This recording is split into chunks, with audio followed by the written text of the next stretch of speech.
一間腸粉咧係我香港嘅朋友 Michael 哥咧認為香港最好食嘅腸粉之一嚟，以為佢件恤衫布咧可以仲乾淨過件 T 恤喎，同埋聽講佢個煲仔飯咧都好有名嘅喎。呢個師傅誇張到啊！我仲張啊都叫我翻嚟嘅。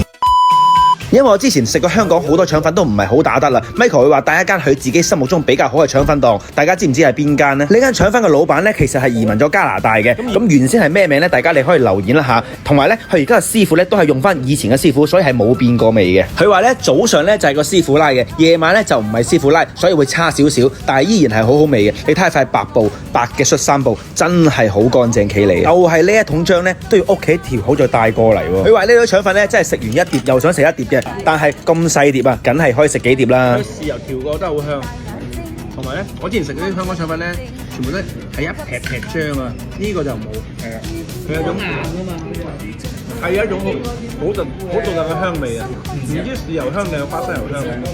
佢呢個腸粉咧，真係令到我對香港嘅腸粉咧有少少改觀嘅。佢個腸粉真係好滑，好似真係滑落個喉嚨度啊，滑落喉嚨啊係嘛，滑落個胃啊。Michael 哥都講啦，原先呢間腸粉咧係排第二嘅，但係有一間排第一咧喺疫情之前咧係執咗嘅，所以好可惜。你哋幾耐冇試過咁樣食腸粉咧？煲仔飯落豉油嘅學問咧，就喺邊度落嘅，再過一焗佢嘅，就唔喺中間落嘅。我旁邊落嘅，冇咁鹹嘅，你覺得出嚟嘅效果？又學到東西了，就唔會落喺中間嘅啲人，唔可以落中間嘅，係唔會落中間嘅。焗幾耐咧咁樣？你要幾分鐘啫？